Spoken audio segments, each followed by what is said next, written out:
and we'll make sure to send out the recording to all who are there. Okay, so we'll make a start. So firstly, I suppose just to welcome everybody to the webinar this evening, and thanks for your patience as we had to postpone last week. As many of our sisters and friends would like to have attended the funeral and the Requiem Mass of Sister Joan O'Sullivan last Tuesday evening. And indeed this week, we think of Joan this evening as we continue our work as part of the International Presentation Association, for Joan was surely one of the greatest proponents and supporters of the IPA work. So we don't intend to keep people too long this evening, as we're aware too that so many of you have had a busy day, and we're glad that you managed to come to our webinar. Just a couple of things with regards to housekeeping. We are recording the webinar so that people can have a look a little bit later on or pass it on, and we hope that you will. We will make sure too that if you keep your microphone off while the presentations are on, but I don't think any of that's going to be difficulty for us this evening. So I suppose the first thing we wanted to do really was to try and explain a little bit about why it was that we wanted to host this particular webinar. We intend to explain the IPA partnership with Red Dot Foundation and the Safecity Platform, and our IPA UN advocacy focus on the elimination of violence against women and children. Then we hope to give you a practical example of how the Safecity Platform works. We have two guests this evening, Sister Anne-Marie Quinn, the Executive Director of the International Presentation Association, and Dr. Despina Aphrodite Milaki, our IPA UN NGO representative. But before we get into the substance of the meeting of this evening's presentation, I'd like to call on Sister Miriam Pollard to lead us in a reflection that I will share on the screen for us now. So if you give me one moment, Miriam, I will do that.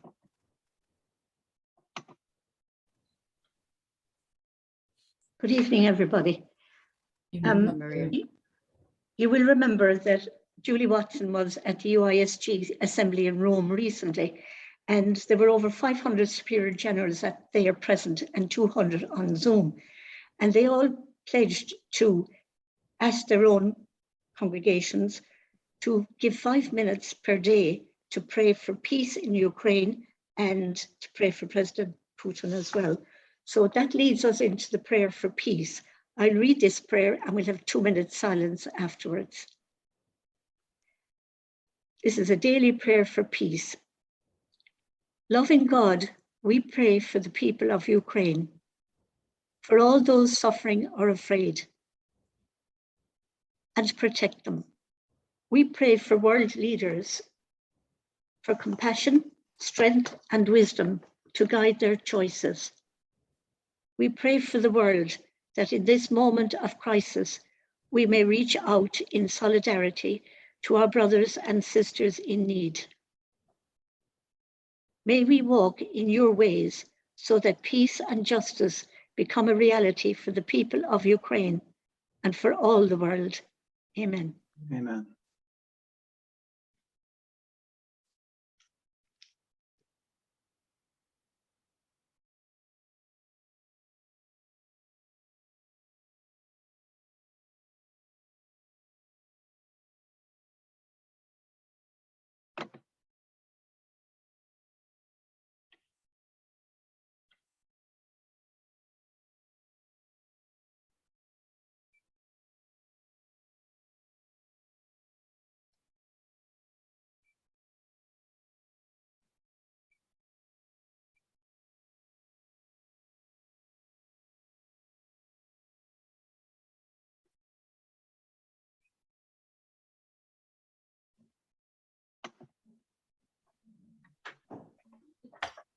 Thank you, Miriam. Thank you very much indeed.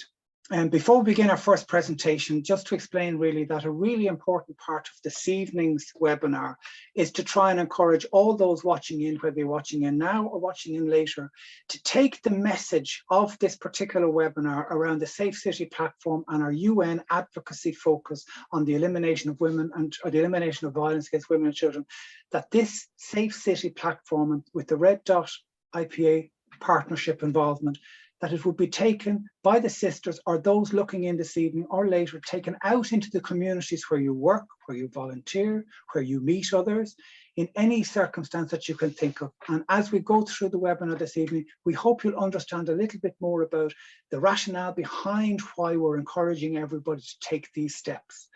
So it's my pleasure now to introduce to you Sister Anne-Marie Quinn as Executive Director of the International Presentation Association and also a member of the Northeast Province. I don't know which I should say first, but we'll put the two together. And I have to say that when I started in my job, Anne-Marie was one of the first people I met in Marino College, and she's still constantly supporting me at my role in the Justice Desk. So Anne-Marie, I'll share your presentation and then you'll have the floor. Give me one moment. Thanks, Brian. Thanks. So I'd like to say thanks to Brian and to Miriam and Helen for hosting this event. It gives Destina and I an opportunity to share with you on our UN advocacy focus and on the Safecity Platform.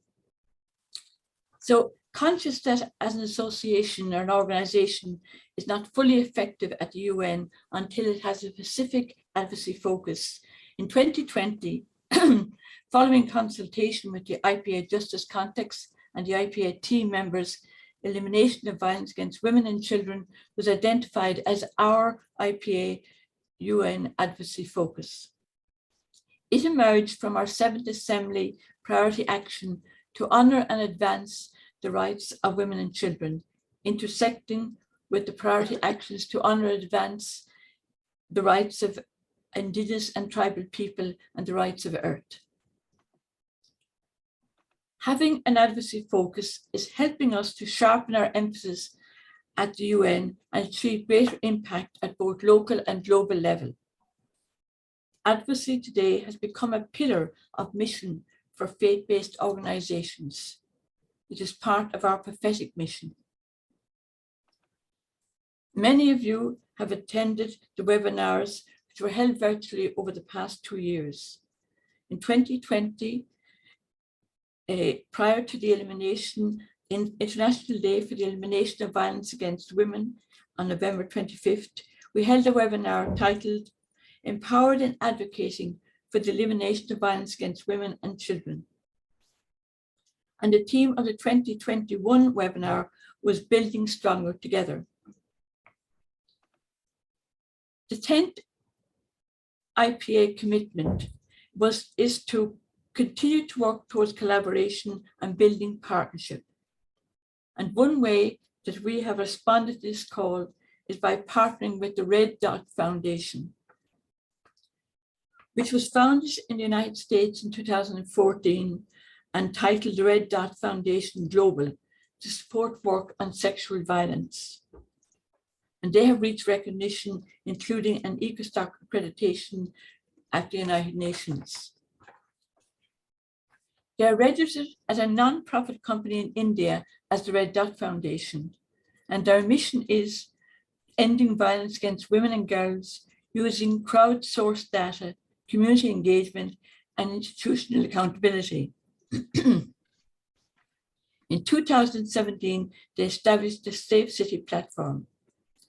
And on the slide in front of you is Elsa Maria da Silva, the founder of Red Dot Foundation and the Safecity Platform, Gillian De Soto, Director of Partnership and Liaison at the United Nations, our own NGO representative, Dr. Despina Aphrodite Malaki, who is the main IPA contact with the Red Dot Foundation, and yours truly.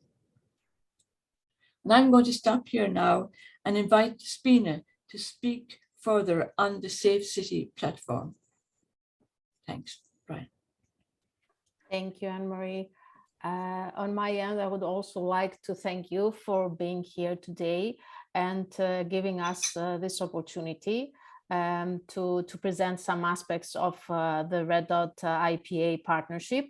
Since September 2021, the IPA has officially entered into a new partnership with the Red Dot Foundation.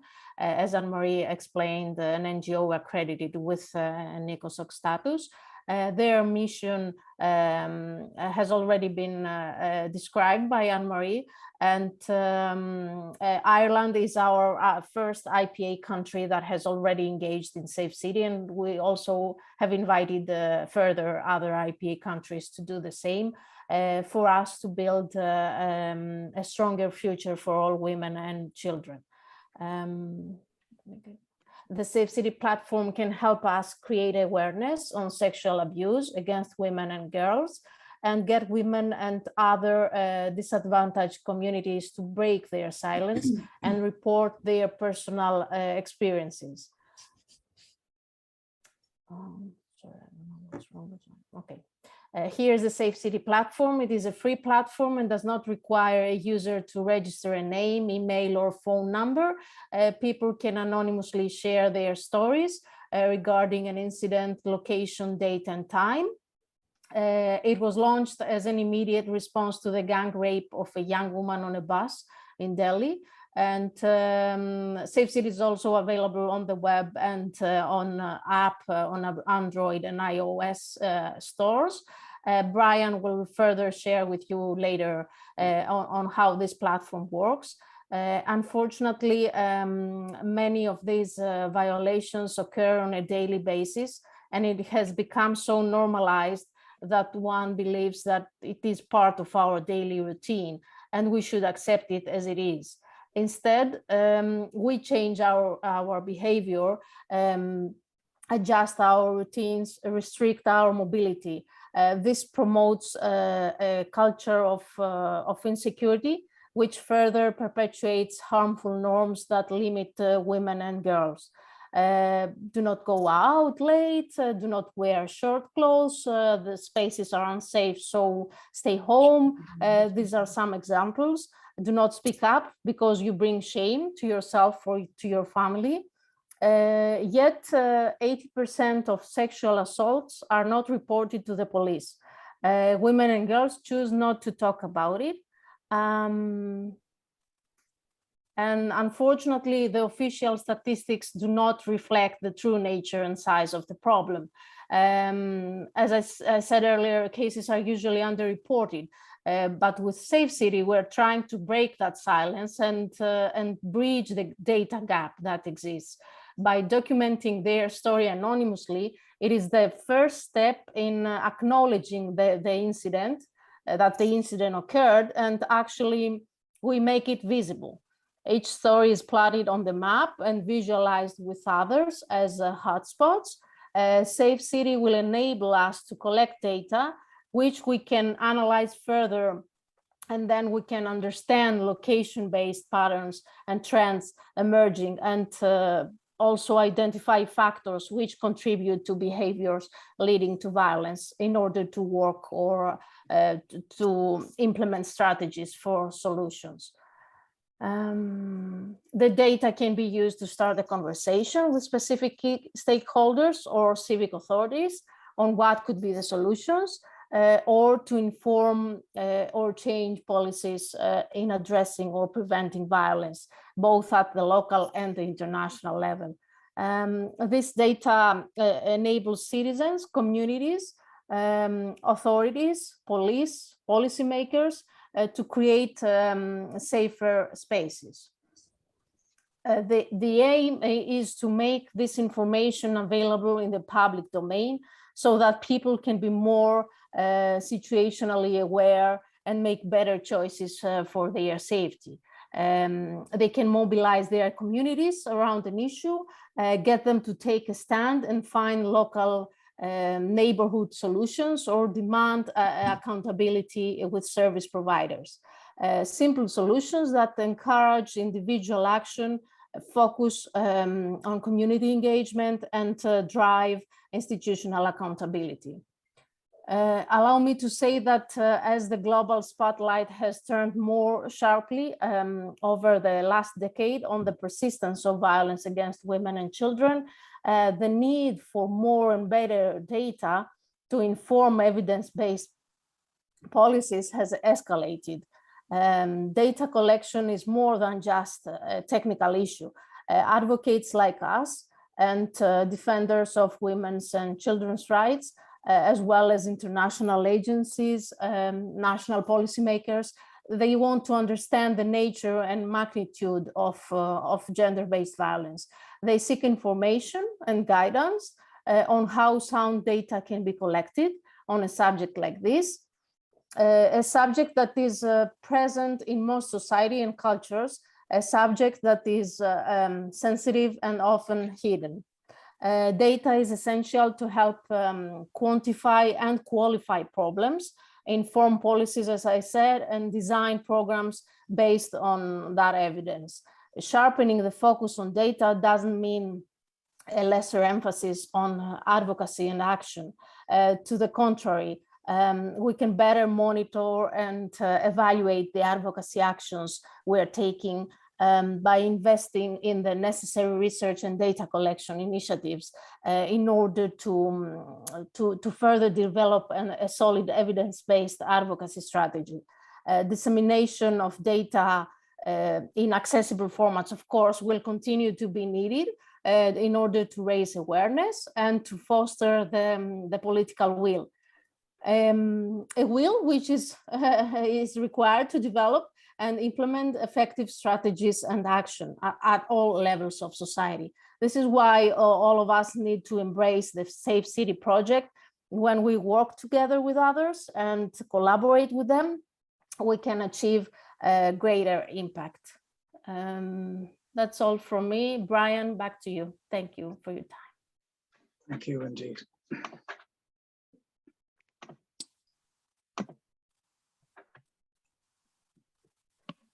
Anne-Marie, over to you. Is this me now, Anne-Marie? It is. I suppose really what Anne-Marie has explained is she has given you the context of the IPA and how we've arrived at our UN focus and what has led us to a partnership with the Red Dot Foundation and the Safe City app and the Safecity Platform. Despina has taken you through what data can do and what the use of the app can do. So you've kind of heard what has inspired the work of the Justice Desk, and is a practical follow-on with regards to the Irish and the English manifestation of our work at the Justice Desk. We have taken up the challenge of looking at the UN advocacy focus of the elimination of violence against women and girls by taking an active part in the Universal Periodic Review of Ireland last year, when we were involved with a collaboration of two others, OLA, which are Ladies of the Apostles, based in Cork really, and Edmund Rice International, who are international but also based in Dublin. The three issues that were considered were domestic and gender-based violence in Ireland, and I took that one given that that was our IPA UN focus. Human trafficking, the OLAs took a look at that, but we also had a good view on that because it is something that we would be interested in at home and abroad, and also its SDG implications again at home and abroad, and again the rights of migrants, refugees and asylum seekers. We spent several months writing it, a lot of time editing it. We sent it in then in March. There was a presentation in October or in November. The government would have looked at our submission along with a lot of others, but the beauty of the Universal Periodic Review is that they must answer back. It's not like sending a lobbying letter where you may or you may not get an answer. Not only do they have to answer back, they have to tell you why they will or they won't accept a recommendation that you will have made. And we made several recommendations. We'll come to them. This year we made a Universal Periodic Review. It was England's turn, the United Kingdom's turn. So we took up the challenge once again. And this time we went in and we looked at homelessness, we looked at migrants, refugees and asylum seekers in the UK, as they are the issues that particularly affected those people working in the United Kingdom. But equally too, we looked at violence and domestic violence and migrants and rights of people who are trafficked in the United Kingdom. Again, because this is an issue that concerns the sisters in England and is relative to our IPA UN focus on the elimination of violence against women and children, not just in Ireland, not just in the UK, but worldwide, which is a call to use the Safe City platform as a means to ensuring that this will get the proper attention that it needs. So we had some very hard-hitting, clear and simple recommendations as we went on.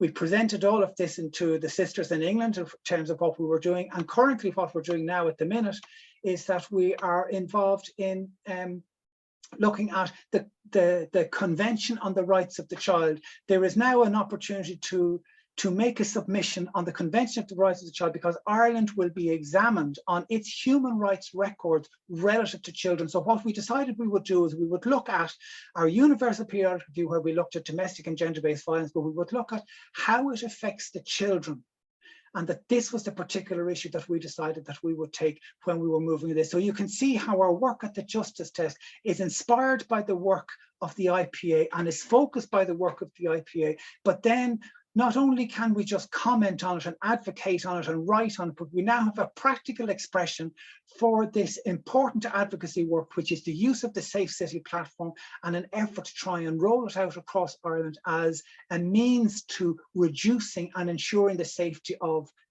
all women and children where they appear to be victims of domestic and gender-based violence. So Anne-Marie, I'll hand over to you at this stage, if that's okay. Thank you.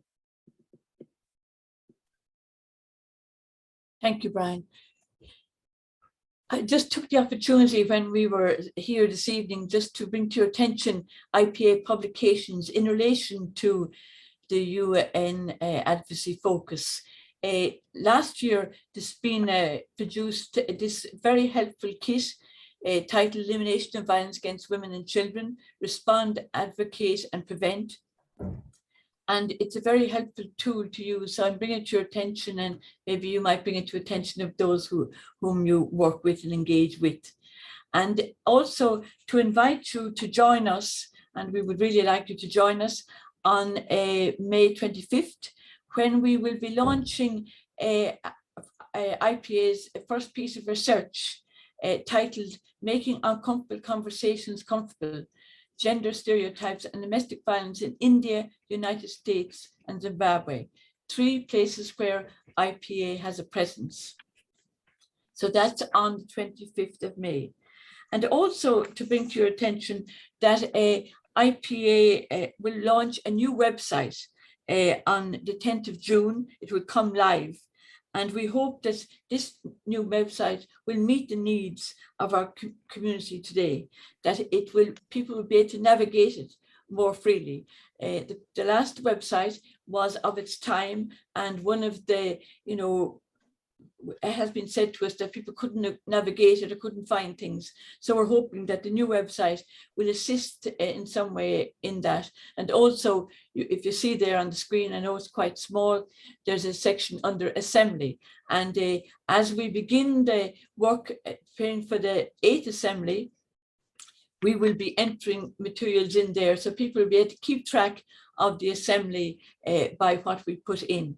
But as a website is a live media, we really need you to send in materials and photographs, because unless we have something to put up, well, it's a very dull website. So we would ask all IPA members we all are part of this. And also just to bring to your attention that Christopher, our IPA program action leader, also is always seeking material and photographs for his Justice Context monthly update, MailChimp. So we welcome contributions of stories or photographs or happenings. And a lot is happening in the 3 provinces, the 2 in Ireland and the 1 in our English province. So before I hand back to Brian, I on my own behalf would like to thank Brian for the tremendous work he has been doing and is doing. The work he has done in collaboration with his other collaborators on the Universal Periodic Review has been enormous. And as Brian said, that really gets to governments because they have to respond to them. So that work is very time consuming. And I am very much aware from the ERI that he works with that they love working with them, and so do the OLA. So it's wonderful to open up Facebook and see the OLA in the last few days have been referencing their work with the presentations and with Edmund Rice. So that's because as we go forward, it's together we go forward. So Brian, a sincere thank you for all you do. And I also would like to emphasize that I believe in the Safecity platform because it will make a difference at local level. You know, when Elsa Maria when we had our induction into it, I was really impressed by the difference it made in places that she described. So I would really endorse it for a strategy at local level. So back to you, Brian. Thank you very much. Thank you very much indeed, Anne-Marie. Just give me 1 second now while I sort out where I'm going from here. Okay. Thank you very much indeed, Anne-Marie, for your kind words with regards to our collaboration and our work, and to Despina for her description of the Red Dot Foundation and the Safecity Platform and how it might apply in the circumstances we find ourselves in at the minute. I mentioned while we were doing our work that the context of the Universal Periodic Review and our taking the UN advocacy focus that little bit further, there are a couple of things that we tried to highlight when we did our Universal Periodic Review. For example, did you know that there are 1 in 4 women in Ireland and in England who have been in a relationship at some stage where either with a current or a former partner, where there has been some issue with regards to domestic violence, where they have felt threatened. Not always have they reported this, and this is something that Despina also referred to, that when the stats appear, they do not reflect the actuality at all, but it's important that at some stage we have some stats in order to be able to bring about or affect some change, and this is part of the reason for the rollout of the Safecity app. In 2020, in Ireland, there were 290,000 visits and check-ins on the Women's Aid website. Since 1996, 237 women have been killed in Ireland, 90% of them by somebody that they know and somebody that they either are involved with or were involved with. And 1 in 9 therefore knew their killer. Women account for 41% of homeless people in Ireland, of homeless adults in Ireland. And you might think, well, that's just less than half. If you compare that to the European national, it's far above. And the reason being that if they feel unsafe, that they leave, there is nowhere for them to go. And that's one of the primary asks we had. Is there or are there enough refuge spaces for any woman who needs to leave with her family? The answer is clearly no. And for that reason, many families or many stay in an abusive relationship or stay in an abusive situation, putting themselves and their children at risk for no other reason than there is nowhere for them to go, or that the threat of homelessness is far more worrying for them. During COVID, the whole issue of domestic violence was really put under a lens because those who are victims are isolated. Lockdown kept people away. Social distancing meant that the services couldn't provide the services that they need to provide. The courts were slowed. The Gardaí, the police took a longer time in responding. So all of a sudden, and then you have the issues of homeschooling and job loss, close living. So all of a sudden, living together became something a little bit more difficult, where there was an added tension. It also meant too, where the services didn't respond, that people felt even more vulnerable. We know for a fact that there were 3,450 people approached for refuge spaces that were not there in Ireland. So that's how many people felt so desperate that they had to try and get out, they couldn't get it. Now, these are people who are newly applied, not people who they've seen before. So that's the difference. So the idea being that, or what we're actually telling you, is that that COVID has created a situation where there are so many more new people who are coming on the scene who haven't appeared in front of the services before. So all of a sudden now the services, which for a long time are being listened to when they're being told, when everybody's saying we haven't had the funding that such a serious problem deserves. The Irish Programme for Government announced before they formed the government that the issue of domestic and gender-based violence was an epidemic in this country. Now, whilst they announced it, they didn't resource it and they didn't finance it. So when we put in our asks and our requests and our recommendations on the Universal Periodic Review, the first thing we asked for was quality disaggregated data. Now, some of that can be generated by the use of the Safecity platform, and Despina referred to that. Quality disaggregated data will tell you where some of the problems are. It will allow for sufficient planning. It will drive policy forward. Where there is no data, there is no effective planning. So we have already explained to the government, we felt that it is a tool of theirs to not search for data, because we knew that in previous censuses, they asked for what was called a women and men's report, where they did record lots of different things, but they abandoned that. And we told them that, well, we felt that that needs to be called up again because without proper data, there is no proper service. We also asked them to finance a service rather than depend on the will of the volunteer and the voluntary sector, which is what they have been doing. There are 9 counties in Ireland where there is no refuge service, but in every county in Ireland, there is domestic abuse. In Ireland, we offer 1 refuge space per 10,000 women of population. That's not the rule as it should apply. The Istanbul Convention says you must offer 1 refuge space per 10,000 of population, not per 10,000 women, because that's far less of a coverage. So these are the things that we have asked for, and we have had quite a lot of support from others. So in terms of what we're doing now is we're looking at we have tried to roll out this particular Safecity platform as has been introduced to us by Anne-Marie and Despina through the Red Dot Foundation and our partnership with them. So what we did was we wrote to the projects who signed up to our Universal Periodic Review, who supported us in our work to make the recommendations on domestic and gender-based violence, and we asked them to support this. So when we introduced it to them, most of them came back and said, this is a fantastic idea.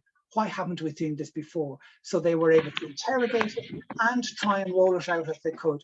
Not only that, then we then took it to 2 particular projects that I'm involved with in Dublin City Centre and introduced it to their staff to say, on a regular basis, you come up against people who may not be able to move forward because of a circumstance of domestic or gender-based violence within the home or close. So it could be a grandparent, it could be a parent, it could be a single parent. And we have asked them to use this to anonymously report an incident in order to collect this data that we regard as being hugely important. The beauty of it is that it is anonymous, that it can be done by you as a sister if you're looking in, if you have witnessed something yourself, or it can be done by you as a sister looking in if somebody has reported an incident to you, and you can report as if you are them. But the real important thing that we want you to do today, apart from taking the platform as something that you might use should you come across such an instance, what we want you to do is we're asking you to take this platform out into the communities where you might volunteer. Perhaps you're with the Vincent de Paul, perhaps you're on the steering committee of a local group, perhaps you're part of a community development project within the parish that you're involved in. It could be something as simple as a Laudata group, it could be a Keep Town Tidy, it could be a drugs project, it could be whatever group you're involved in. All we're asking you to do is say, do you know, I was at a webinar last week, and when I get the recording, I hope you don't mind, but I'm going to send it on, because we can make a difference. And you'd be very surprised at the simplest thing, the smallest phrase, the slightest suggestion that can make a huge difference. So I suppose that's why we regard the rollout of this as extremely important. It's a practical expression of the advocacy work that we're trying to do at home and abroad. It realizes our commitments to the SDGs, again, at home and abroad. Not only that, it also further encourages those to look to those who are furthest behind. There is no doubt in my mind that the victims of domestic and gender-based violence are amongst those furthest behind, but their children are probably even further behind that again. So this is why we're asking you to pass this out, to take this out, to share this recording when it comes. So if you don't mind, what I'm going to do now is I'm going to just take a moment or two just to show you a little bit about the Safecity platform itself. Despina has introduced it to you and give you some idea of what happens with the data that we gather.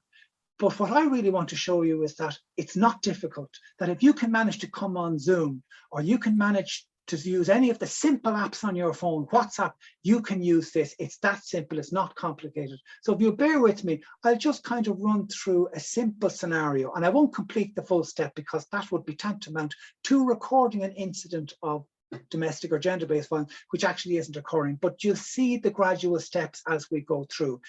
The other thing I might ask is, as I'm talking now, you probably think, oh, what about this or what about that? You may have a question or a query or a suggestion or a note of hope or even a note of support. If you do, feel free to drop it into the chat.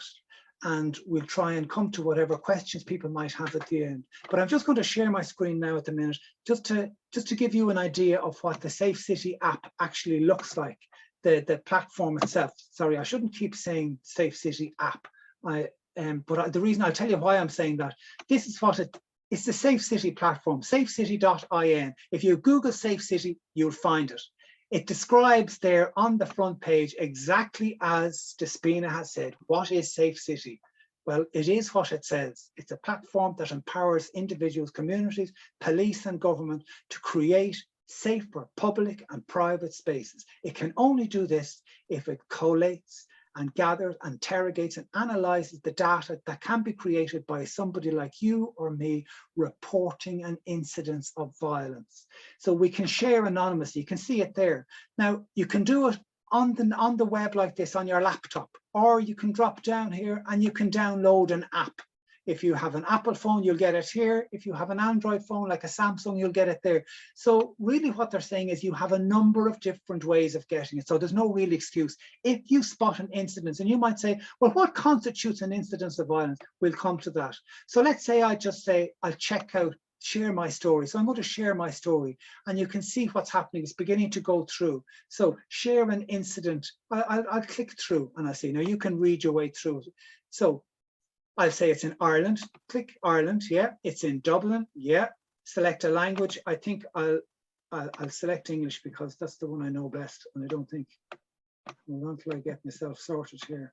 There we go, English. Okay, so proceed. It even tells me when to go. So I consent. So what it's telling me here is, we understand that it's difficult to recall a traumatic experience. If you feel uncomfortable, know that you can exit. You do not have to hit the submit button and your data will not be saved. So whatever you like, they're not going to ask you for your name or anything like that. So even though you're sharing your experience anonymously, they need your consent just to include the experience on the database, just to collate the data and collect the data. So that's the reason for that. So I've said, yeah, you can have my consent. I will consent. As I proceed down through, then at this stage, it's then, who am I sharing for? So this is when I said, if I've seen it myself, I will do this. If I'm sharing for someone else, if somebody's told me this has happened to me, and you say, come on, so well, let's record it. So so I'll say I'm sharing for somebody else. So enter my age. So I'll just put in something like that because that's as close as it gets, 21. And we'll go then. So I'll put in female because I'm answering for somebody else. Can you tell us what happened? Well, let's just say I was being whistled at and jeered. Now you might think that's not such a bad thing. Well, you know, in a crowd, perhaps it's intimidating, but let's just see what happens with this. So it offers a date. So I'll just accept today's date. So there's today's date. Now you see the corner here, you see the way it's clicking along, this complete, I'm nearly finished, I'm halfway there. Select a time. So I'm just going to check this time. I'll check that time. I can, and next. Now, this is where it says, what type of violence was it? Rape or sexual assault. So you're going from higher to lower. Domestic violence, stalking, photos without permission, touching, groping, commenting, sexual invites, human trafficking, snatching, robbery, physical assault, ogling or facial expression, staring, indecent exposure, showing pornography, online harassment, or if it's not included, you have an option to. But I kind of think what I said there was commenting or sexual invites where they were kind of jeering and whistling. So you can see the level of what you've been asked. So if I click my way through that, have I reported it? So I go, yes, I did. And I will in the future. I'm not sure. And I kind of go, actually, no, I'm afraid to report that. Or they mightn't believe me, or they mightn't think it's serious enough. And all of this stuff. So do I feel that any reason, what was the reason? Was it my gender? Was it my ethnicity or religion? Was it because of my relationship status? Like, for example, if I was gay, would that matter? Or whether I was a single parent? Or if you don't know, or maybe it was just operating. So I don't know, we'll say. We'll just say I don't know.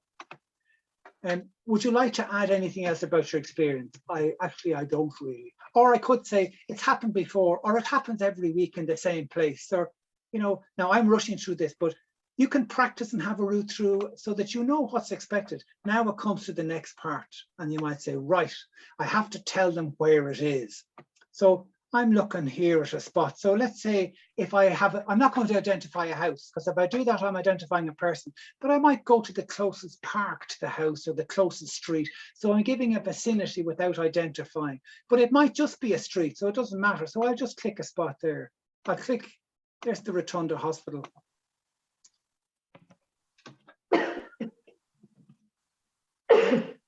There, Rotunda Hospital. So there I've put in a spot there. Enter area. I'm just going to put in Dublin 1. That's Parnell Square East. 83%. I confirm that the information is anonymous. It helps shape decision making. Confirms that I am submitting information that's true to my knowledge. I can go back. Now I won't press the button after this because I think it takes me. It actually submits it then. But it says, thank you for this. Where did you hear about it? Was it an NGO? And it is. It's IPA. Or Facebook or Twitter. So if I click that one and then I hit submit next, I won't click the next, because I actually think if I do that next one, I think all those details I put in are now submitted and they become part of the information that will be used by the police, maybe to say we need to put more Gardaí in a spot, or maybe by planners to say we need to light that area a bit more, or by domestic violence agencies that might say on a particular day avoid that particular street, or if you hear it, announce it. So all of that data creates a scenario and a picture that can allow us and help us to make a decision, to make a plan, to make a space safer and better for those who use the space. But not only does it do that, it also highlights the issue of domestic and gender-based violence. And as Despina said several times earlier, that what we see is only a fraction of what actually is happening. So even though we're only getting a certain number of hits, we know that there are a multiple of times that happen, because often it's a case of fear will prevent. And also it's a case of maybe I won't be listened to, or maybe my story is not serious enough, or for whatever reason, people are afraid to actually speak out. So there you have it. So what you've heard now at the very beginning is an invitation from Anne-Marie to take this particular piece of work outside into the communities where you work. Anne-Marie has told you about her IPA and how we led to our UN advocacy focus and how we formed a partnership with the Red Dot Foundation. Anne-Marie gave way to Despina, who then took you through what it means to have this data that we collect and collate, as is gathered from the Safecity platform that Despina has worked so hard to bring to us. And then how what we have done is, when I came on, then I explained our practical work at the Justice Desk and how it is aided by the rollout of this particular app in Ireland and England and wherever it is. So we're asking anybody, if they get the opportunity to use it, that they should use it. But more than that, take it outside of where you live, take it into where you work and where you volunteer. And in that way, we hope that the spaces where others may suffer may actually become a lot safer, and the issue of domestic and gender-based violence becomes one where people are not afraid to speak out and speak up. So I'll tell you, I'll stop there for a moment. And there's only a number of us here. So if you want to unmute yourselves, people, and if anybody wants to make a comment or ask a question, we'll take those questions now. So I hope we've been clear on what we've tried to explain. But you can actually, a question might help us clarify whether we were or weren't. Maureen, you have a question there. Yeah, it's just that I had the app downloaded and it wasn't working, but it started working now, which is great. I was just going through it there when you were talking. But I have a question about sending the recording of this meeting to anybody who wasn't here, like say some people that I would be involved with. I mean, all they need really is the app itself, the explanation of it and how to download it. Like it's, I mean, I couldn't give them something simple, say like, this is the app. Can you, how do you give somebody? And you know, and just tell them to Google Safecity Foundation, Red Dot Foundation, Safecity. Yeah, I just wondered, like, what if you meet a group of people and you say to them, like, you mightn't have time to be watching a webinar, but maybe if they downloaded the app, just is it, and then tell them download it. I think that's, if I remember right. It's a good bit of process I did it. Your internet's going in and out a little bit more, but I think I understand the gist of your question. Rather than trying to encourage people to watch a webinar which might be an hour long, is there a way of getting them engaged more quickly in terms of instructing them? And well, you know, when I was trying to roll it out originally, I explained to people, firstly, the importance of the work, because domestic and gender-based violence isn't getting the attention that it should do. It should get attention from the top of the government. COVID has shone a light on it. But then I would say to people is you can be practically supportive by engaging with the Safecity platform online or by downloading the app. And then I would say to them, have a go and see what you can do. Don't submit, but go through it to see what you can do. And people, if people are seriously concerned about the safety of others, it's not a huge ask to ask them to download it and to even interrogate it. It's not a difficult app. Yeah, that's right. Despina? Brian? Yes, Yes, if I may come in addition to what Brian said, Maureen, we could very well, the Red Dot Foundation, when we had our initial discussion on the platform and on the partnership, they shared with us a YouTube link, as you said, more in a brief video explaining only the app and how to use it. So if that makes your life easier, I can share it with you. I mean, through Brian, I can send it to Brian as well. Then he can forward it. Yeah, I think we had that before the last webinar. That's a better idea. Thank you. Yeah, good. Thank you. Does anybody have any other question or comment? Anne-Marie, go ahead there. Yeah, just to say, Brian, to see, we're in this partnership with Red Dot Foundation, and therefore that is why it will open up here in Ireland, because we have the agreement with them. But if over time nothing appears on their map, you know, if your one went through today, then it would make a dot where it came from Dublin, you know. But if nothing appears, we won't be continuing, you know, because it means that it isn't being used or effective in Ireland, you know. So that's why we're trying to see, and it's not that there isn't the need for it, but if it isn't, we won't be continuing. Well, we can't continue with it. We're financial contract with them as well, you know, because they have to pay for all this as well. So together in it, but because we have it had on the go now for quite a length of time, and very little feedback was recorded on the map here in Ireland, you know, because the SPINA on behalf of IPA meets with the team. I think it's once a month, the SPINA, when you discuss different aspects of it, because a Red Dot Foundation, if people go into it, they have wonderful things happening, you know, and this is only one of them. So just to say that it won't go on forever, you know, so, you know, we do what we can do, but then we have to try kind of draw a line on it, you know. Thank you. Yeah, thanks, Anne-Marie. No, that's absolutely understandable. Miriam, you're on mute, Miriam. Sorry. ActionAid have an app in Ireland for against trafficking and that as well. Because I was talking to one of their leaders there one day, and she told me, and I told her about our Red app. Yeah. Our Red Dot app, Safecity app. Great. I told her about that. So she thought it was wonderful, but like she was more interested in her own one, you know, than our own. But at least there's one in Ireland, even if we have to scrap this one. Yeah. That's what I'm trying to say. Yeah, no, I understand. Well, more than anything, like it's whatever about the Safecity platform, this is a tool to try and make a difference. And that doesn't mean that whether or not it will still apply in a couple of months' time. We still won't stop trying to make that difference. We will always try to make sure that we do not just as much as we can, but more than we can, as whenever we can. So absolutely, we take that on board, Miriam, and we take on board what Anne-Marie says, that we can't work with this in ad infinitum if it's a case that the take up on it isn't realistically proportional to the effect that it might have or to the data that it might gather as such.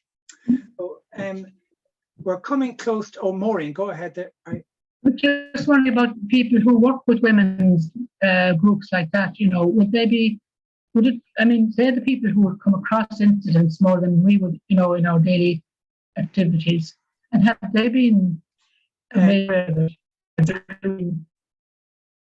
any of those people who have supported our universal periodic review, where they worked closely with families and with children, we have alerted them and brought the app to them and tried to explain to them that as part of their support for us and our UPR, that this might be a practical expression of the support as opposed to just signing up to an advocacy tool type of thing. So they were delighted to take something on board to bring it back.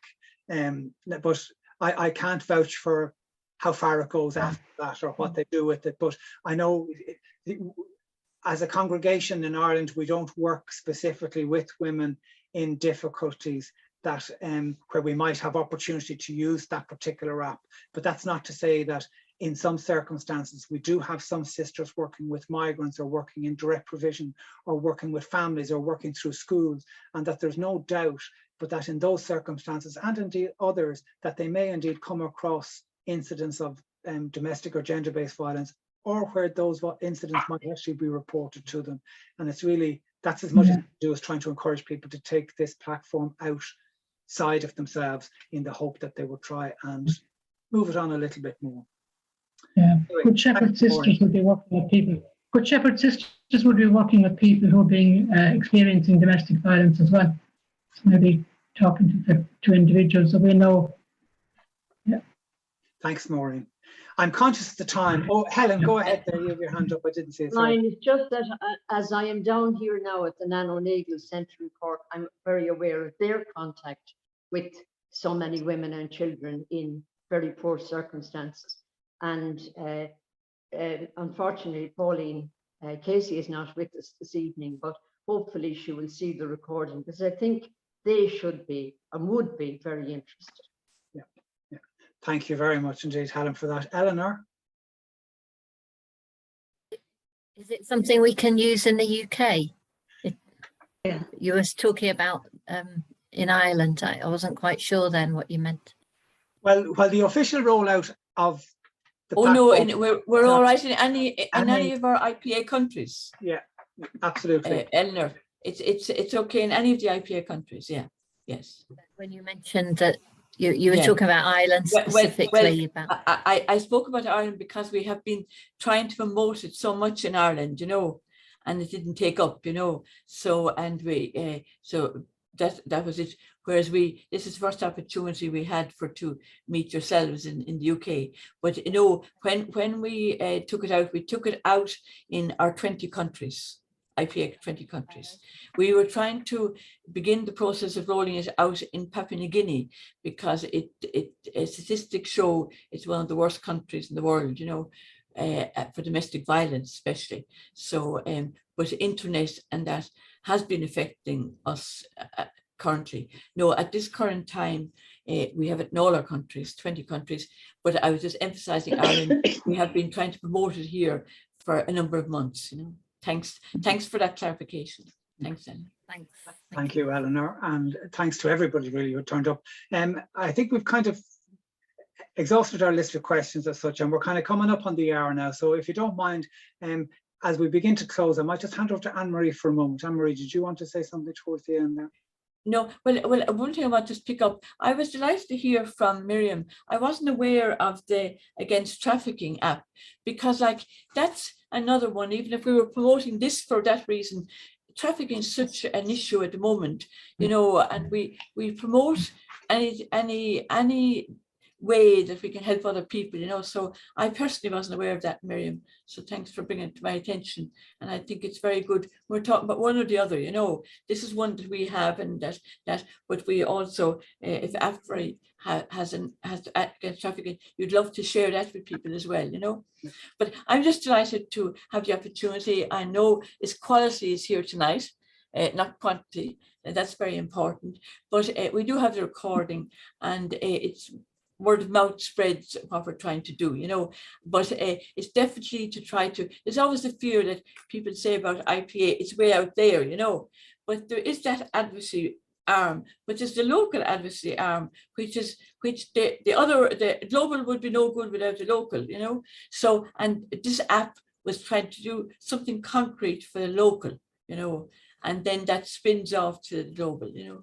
So I'm delighted, and I'm delighted Sabrina was able to join me here as well, and thank her for her ongoing work on, with Red Dot throughout the year. There was a very interesting project during the year with Red Dot and the university here in Dublin, where they got their students involved in a visualization. And you know, but I would encourage you, if you had ever time, to go into their website. You know, there's so much happening in all our areas, you know. Thanks, Anne-Marie, and thanks. And thank Helen, you again. thank you. And I hand over to you, Helen, for the few final words, please. Okay, Brian. Well, I'm just speaking now on behalf of the coordinators of the Interprovincial Collaboration on Justice, or as we're known as CIC. So it's my privilege to thank very sincerely Anne-Marie Quinn, our Executive Director of IPA, and Despina Afrodite Milaki, who is our representative at the UN, and of course, Brian, who has such a passionate commitment to all of this. And I particularly liked your appeal, Brian, that, you know, we will try and do whatever we think can make a difference, whatever little bit. So thank you very much for that. And as you explained, Brian, this has been recorded and it will be available. So it's up to us who have attended here to get the word out to others, to download this recording and catch up. And indeed, you know, as you said, Brian, act as the little you can on it. So thank you very much for that, Brian. And, you know, you mentioned any groups we know or any associations we have that are interested in this topic, to share with them this appeal to do something to try and end the scourge of the abuse and violence against women and children. And so thank you to all who attended for your interest and support, and spread the word. So thank you very much. Excuse me, Helen. Yes. Yeah, go ahead. Could I just say something, please? I Yes. envy you all who have some connection with working and that. I have no connections whatever. Physically and health-wise, I wouldn't be involved in anything. But I just realized knowing about it gives me something to pray about for you. I will be praying for God's blessing on your work, and anything, if I hear of anyone suffering from any kind of domestic violence, I will be able to refer them to what you have said. Well, we have a thing in our prayer room, and it says, just because we can do very little doesn't mean we should do nothing.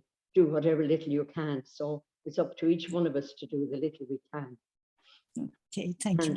If I might be so, if I might be so bold as to say, Sister P, you finished off the evening really, really well.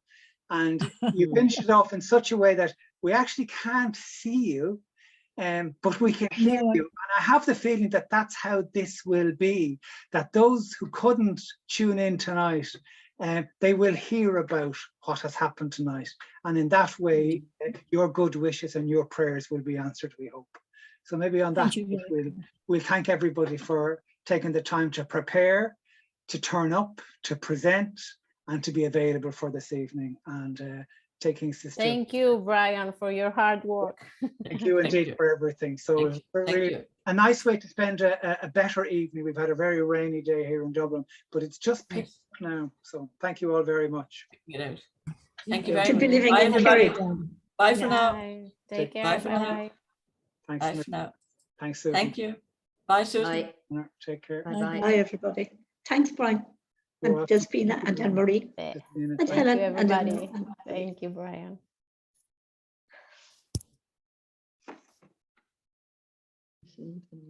There we go. Thanks, Helen. And thank you, Sister Pius. That was great. Thank you for letting me be part of it somehow or other. Oh, no, you were just fantastic, because I have the feeling that your message at the end, although we couldn't see you, is probably even more powerful. So I have to say, I'm delighted you got the last word in, because it was a really good way of putting it. So thank you very much for taking the I time. was sorry I had nothing to add and nothing Oh to my share. goodness! Oh my I goodness! was listening. You're well. Do you know what they say? The most important part of talking is listening, and you did it so well. So thank you very much. Thank you. All right, take very, care. very much. Mind yourself. Take care. God bless. Thanks a lot. Bye-bye. Bye-bye. Bye.